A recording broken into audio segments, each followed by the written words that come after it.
the memos you mentioned that came out, that the one was about the lawyers, knowing that they were committing fraud as they were presenting their cases to the courts. The other one was a 6-point plan. It seems to me like a blueprint for how Mike Pence could have basically subverted the will of the people and started a coup on January the 6th in great detail. The 6 steps he should take in order to nullify the vote of American people and overturn the vote on January the 6th. He chose not to do that at the end, but the plan was written by a Trump attorney. And so you've got real motivation there. You've got proof that he premeditated this act, that he wanted to do this coup. That's right. And that's a dangerous memo because you've got a man, Eastman, who is not stupid. And he's using a lot of legalese, a lot of legal loopholes and technicalities. And he is exploiting the ambiguities I just referred to. But let's keep our eye on the 8 ball. Mm-hmm. What that memo is based on is the big lie. Mm-hmm. He wants to throw out the votes of 6 or 7 states that went clearly in favor of Joe Biden, but they were swing states. They didn't go in favor of Joe Biden by huge margins, but by margins similar to what Donald Trump defeated Hillary Clinton by in 2016, maybe a bit more in some, a bit less in others. But Donald Trump clearly lost those states. But the whole idea behind that memo was Pence and Trump's enablers articulating the lie that there was election fraud in those states, that there were irregularities in the voting in each of those states. And let's take a step back. This was litigated in court 61 times. Right. 60 times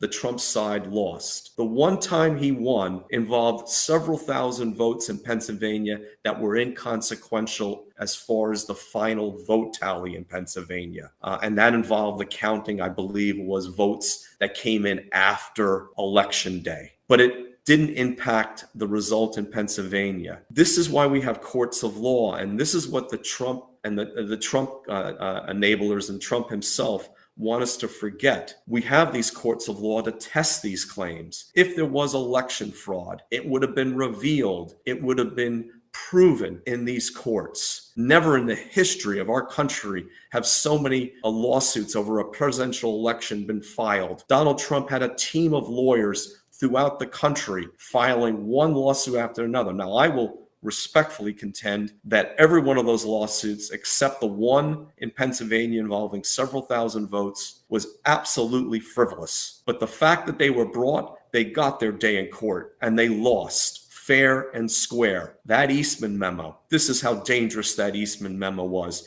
And he's lost sight of the forest for the trees here and what our democracy is all about. That memo sought to put himself, his legalese, these legal loopholes in place of a fair and free election. It would have basically thrown out the votes of 6 or 7 swing states, tens of millions of people who waited in line, who duly filled out their ballots, who cared enough about this election to vote. And he was just going to throw all that out and either let Donald Trump win on January 6th by not counting the states Biden won, and therefore Donald Trump would have a bare majority of what was left, or delay it enough and send it back to the state legislators where the Republicans controlled a bare majority, I believe 26 states out of the 50, and assuming they would all go in Donald Trump's favor. What would the end game be? The end game would have been the end of our democracy and probably civil disorder, because that's an actual stolen election. And that's the biggest irony of it all. The stolen election that Donald Trump frivolously lies about every single day, he wanted to do himself. It is projection of the most dangerous type, and it's unfortunately still propagated. Laws are being changed. Gerrymandering is going to be extreme this year. Voter suppression bills are being filed left and right. Our imperfect system, which relied so much on the good faith of honest elected officials, is going to be tested again, and we may lose. And this is, my worry, about what is going on. Shame on Eastman for what he did. Shame on all the lawyers who should have known better, who were assisting Donald Trump in doing so. So easy for them to use a legal memo to throw out the votes of tens of millions of people, but they should ask themselves whether that was the right thing to do and what would the result be for this country and what disaster it would have resulted in. And unfortunately, Donald Trump lied about everything. He lied to us about going quietly into the night if he lost. Mm-hmm. He is more dangerous and active now than he was, after Inauguration Day. And he's getting more dangerous every single day because he fears criminal charges. This is what it's all about. He also doesn't like to lose. He can't admit that he lost. He's a malignant narcissist. He can't psychologically accept defeat. He gives a new definition to the term sore loser, but it's a sore loser that really jeopardizes the foundation of our country, our democratic values. I took, like many people, before 2016, before Donald Trump, I actually took for granted that our democracy would last my lifetime. Mm-hmm. I don't take that for granted anymore. I don't think anyone should.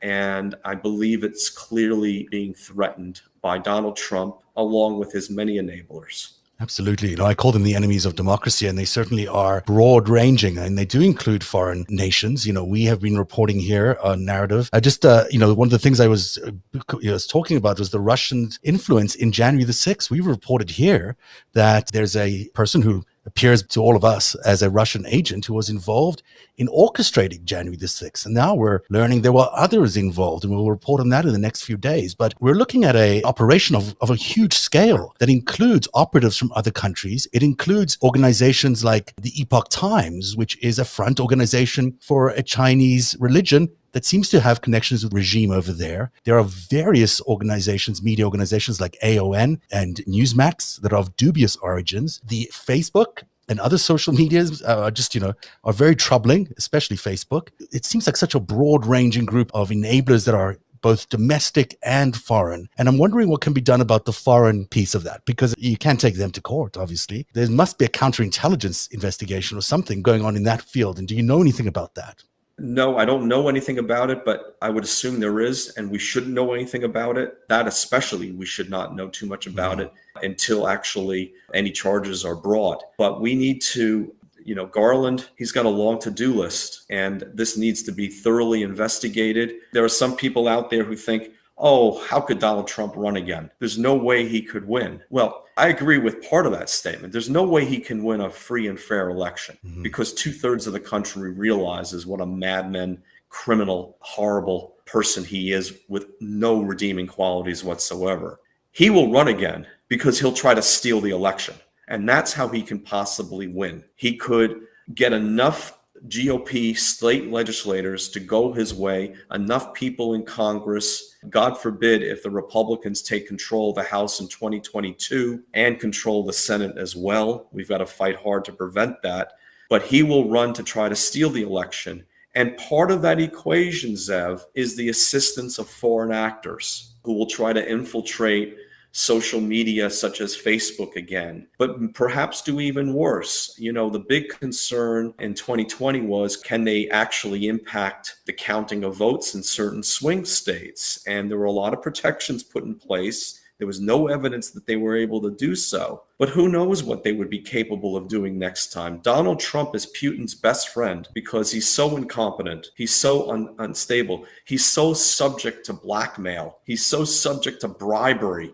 Who knows what the two of those talked about in private with only an interpreter present? And Donald Trump, not surprisingly, ripped up those interpreters' notes. But I've always felt that the interpreter should be examined. I know that's breaking protocol. Normally, you don't ask an interpreter what's being said, but this is not a normal situation. So Donald Trump will run again in 2024, even as a political prisoner or as a political indicted defendant. He will claim he's being indicted because of political reasons, and he will try to get the help of foreign and domestic actors to steal the election. There is no bottom there. We cannot normalize this situation anymore. Who could have envisioned January 6th before it happened? A few of us were a little paranoid about it. Turned out we were right. In fact, we underestimated what he and his enablers were capable of. And so I do believe the FBI and DOJ and other agencies are hopefully investigating and staying on top of foreign interference. That seems to be a top priority. But let's not forget about the domestic side of it. And what Donald Trump,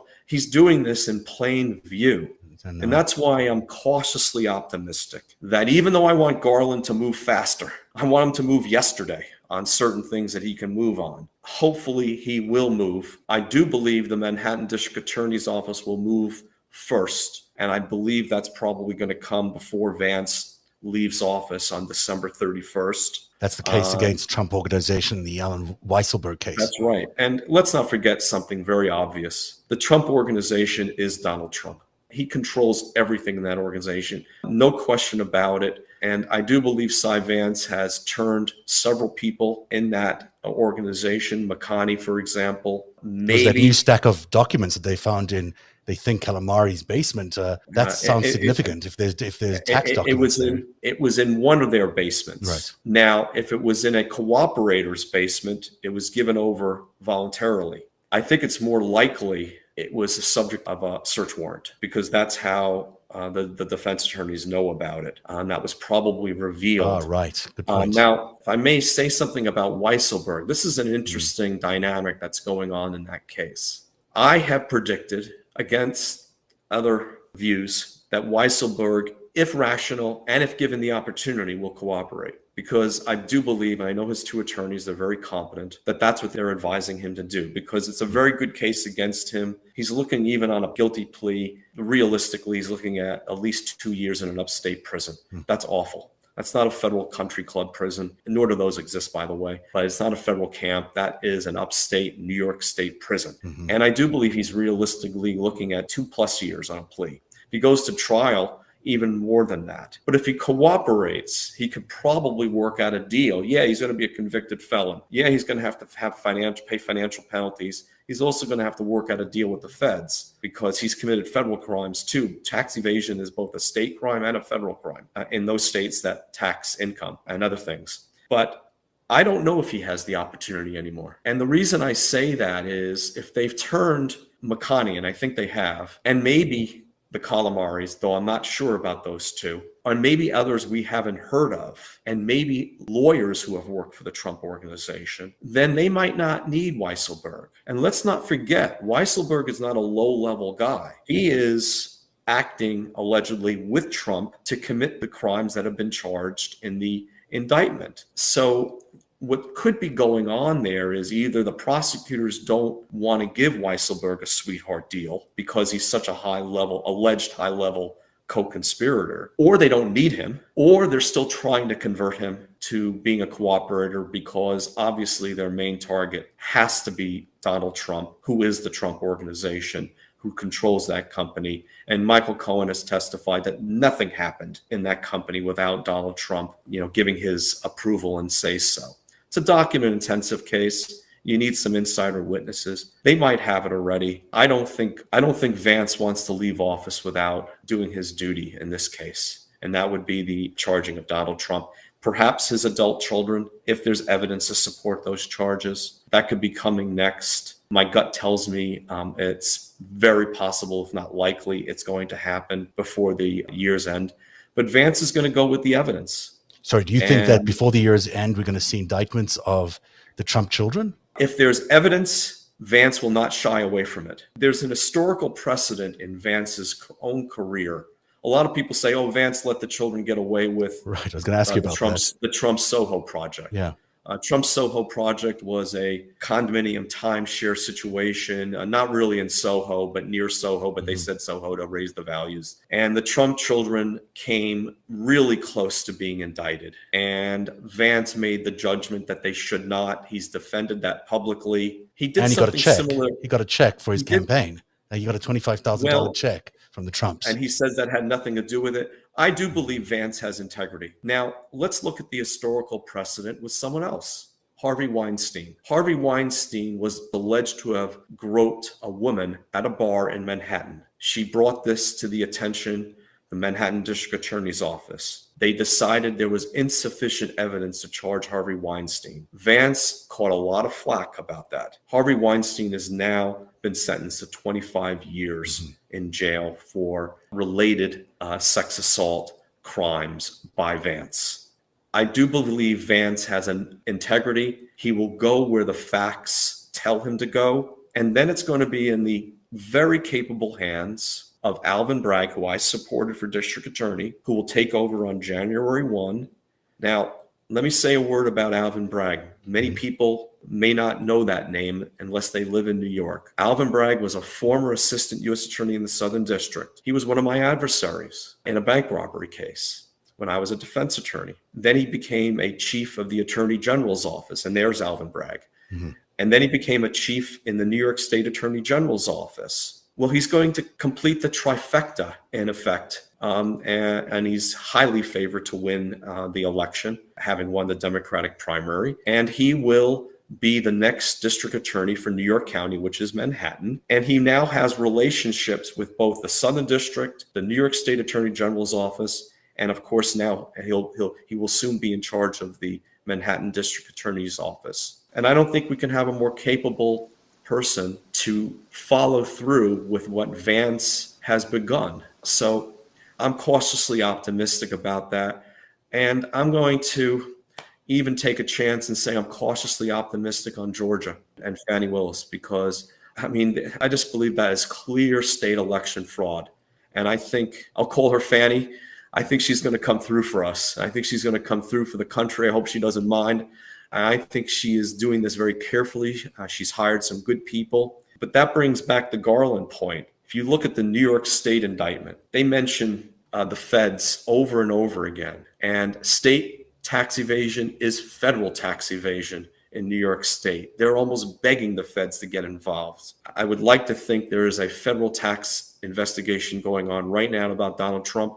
And similarly, in Georgia, election fraud is both a violation of state law and federal law. We have Donald Trump on tape telling Raffensperger, I need the exact number of votes plus one that separate myself from Joe Biden. That's and the contemporaneous powerful memos from the DOJ. There's evidence that this is exactly what they were pursuing. And so there's powerful evidence. So I do believe people have to be patient. Very important things will be happening, hopefully very soon.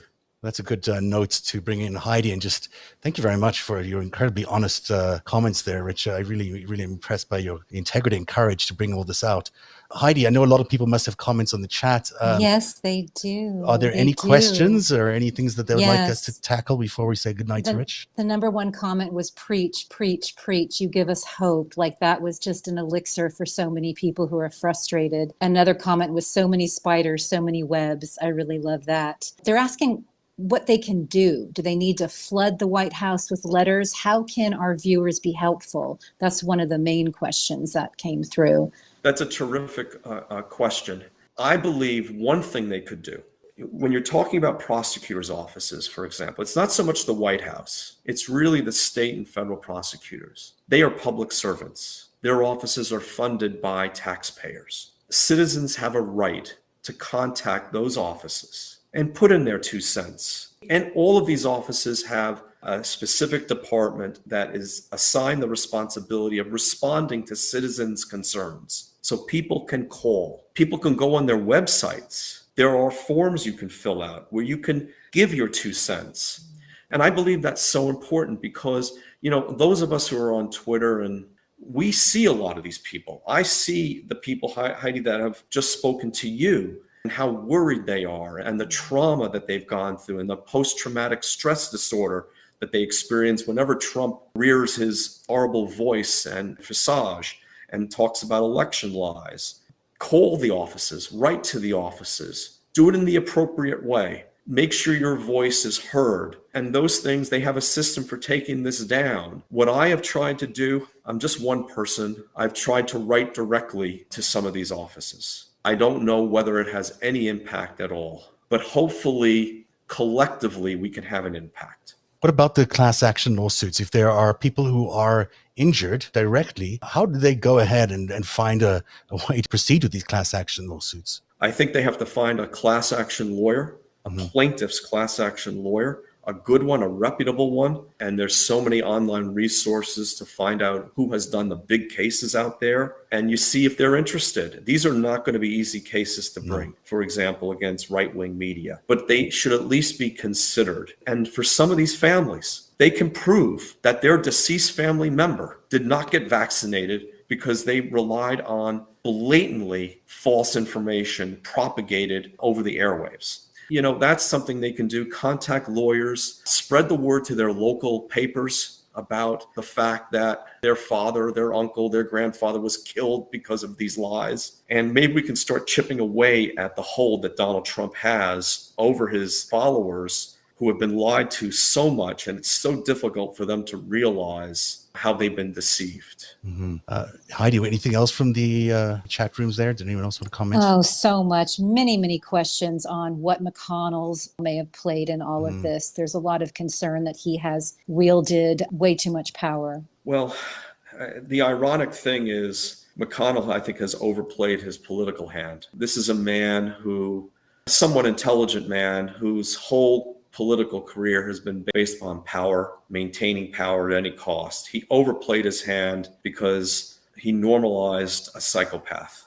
I agree with some folks on Twitter who have recently written that McConnell would love for Donald Trump to be indicted and prosecuted. In fact, he said so much, almost said so much in his remarks during the second impeachment proceeding and after January 6th. At the same time, McConnell, I agree with Mary Trump, McConnell is probably the most dangerous, nefarious figure in American politics because he's just so obsessed with maintaining power or regaining power despite everything else that's important in this country. And this goes beyond Republican, Democrat.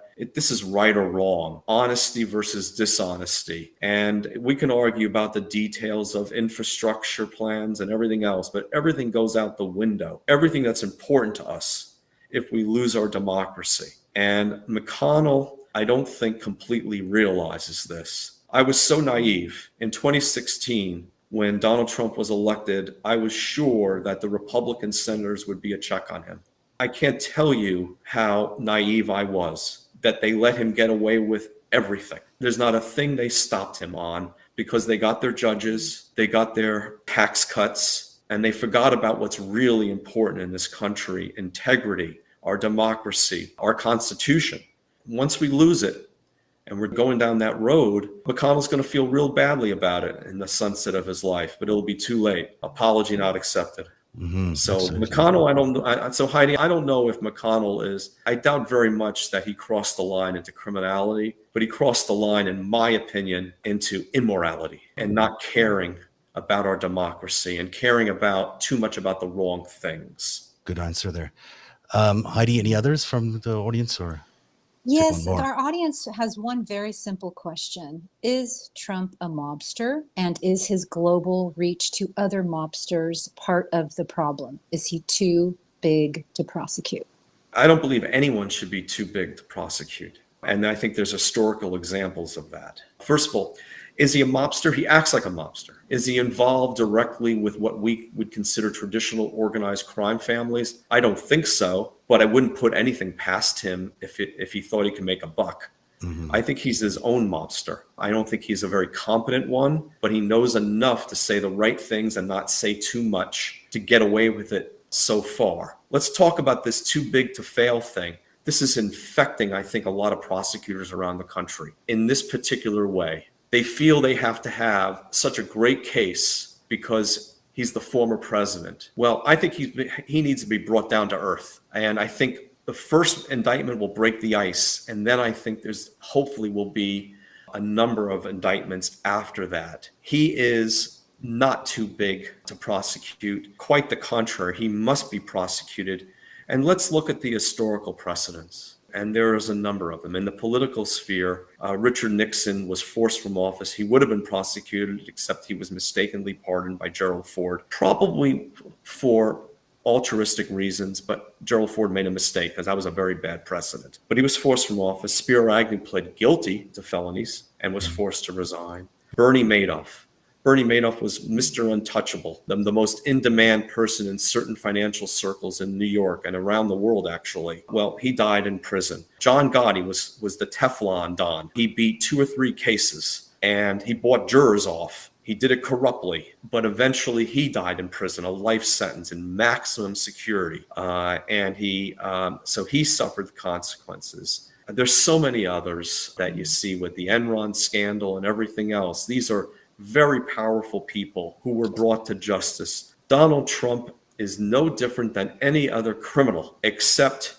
he's killed more with his COVID dishonesty and who knows what else with the COVID. But he lied about COVID repeatedly, thinking it could help his political career. And he was also just horribly incompetent. So he's done so much damage to this country. And really importantly, he's doing damage as we're conducting this interview right now. He's plotting how to take back control of the country. And if you want the number reason to pursue him right now and not let bygones be bygones, it's that he's hell-bent on destroying us in plain view. So I disagree with that. I don't think Garland's afraid of him. Garland wants to do the right thing, and I'm hoping he has sound prosecutorial judgment. He's not acting alone. He has very competent people around him, and hopefully he will do the right thing. He's reading the right things. He's educating himself. He understands that Trump cannot be normalized, should not be normalized. We're not even dealing with a Richard Nixon type here or a Spiro Agnew. This is a whole different sort of madman and criminal. And hopefully he realizes that, and hopefully he'll act at the right time in the right way, and hopefully in multiple ways. I hear this a lot on my Twitter feed too, Heidi. And a lot of people say that he'll never get prosecuted. They're losing confidence. And I wrote to the Southern District, and I said people are losing confidence in the criminal justice system.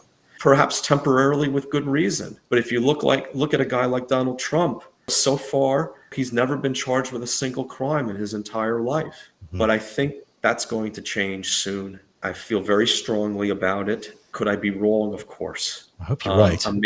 I'm making the best educated, informed guess, prediction. And I hope it comes true, and I hope it comes true very, very soon. But I hear the viewers. I share their concerns and their worries. I had an interesting debate with someone who's very well known on Twitter and who's someone who I respect, a career prosecutor. She believes that Trump will be indicted by the Department of Justice. It's so complex. They want to get it right. And she believes it's going to happen in the next 6 months. At the same time, she says if it doesn't happen, it's going to be really, really bad. And she'll just be so shocked and so depressed. But the point she was making to me is, should we leave Garland alone and let him decide what his responsibilities are more in a vacuum without public pressure? Now, she's making a very good point, which I respectfully disagree with. I believe prosecutors' offices should know and should take into account what the public thinks should be done. This impacts principles of general deterrence, individual deterrence, confidence in the criminal justice system, confidence in our political system. These are public, collective type issues. And this is why every prosecutor's office has a public relations department. They have a person who controls their Twitter feed. They have a person who responds and who takes into account all the written emails that are sent to them and all the telephone calls they receive. So I do believe these prosecutors should hear from us within reason in a very appropriate way, and hopefully they will make the right judgments. This person I'm speaking of is very well respected, very influential. I understand where she's coming from. I don't think she and I disagree on most of the general issues that are involved here, and we barely disagree on as to some of the details. Absolutely. People should know. That's a great answer again. I have to ask you before I let you go, whether you trust Chris Wray. I think like Biden and Ron Klain, I go back and forth on Chris Wray, to be perfectly honest. Now, Chris Wray is catching a lot of heat right now because of the Kavanaugh situation. He hasn't made any public statements about the insurrection. I was initially very happy when Biden kept him on. I'll tell you why. FBI directors are supposed to have 10-year terms. Only for good reason should that be interfered with. And Chris Wray did, to a large extent, stand up to Donald Trump and would not kowtow to Donald Trump. And I bet there were a lot of things behind the scenes that he saved us from. I really do believe that. I do believe he's a person of integrity. He has a very good background. That being said, should he be making public statements about the insurrection, about the investigation, maybe in a very general way that we're going to leave no stone unturned? These things are continuing. I can't talk about them. Everyone who's involved, including the planners and organizers, should be brought to justice. I think that would do a lot of good. It wouldn't do any harm. I was concerned about one statement he made when he testified before Congress, I believe in the spring, when he seemed to say, though I think this was misinterpreted, that Donald Trump was not a target or a subject of his investigation. I think if you parse through the question and answer, I don't think he exactly said that. At the same time, he didn't give me a lot of confidence that Donald Trump was a target or subject. But that being said, he shouldn't say who's a target or a subject. And what I think the right answer there was, I can't get into who's a target or a subject of my investigation. We're investigating anyone who was potentially involved in this fiasco. And he didn't say it that way, but I'm not going to condemn him for not being as articulate as I would have liked him to have been at that time. I'm on the fence about Director Wray right now.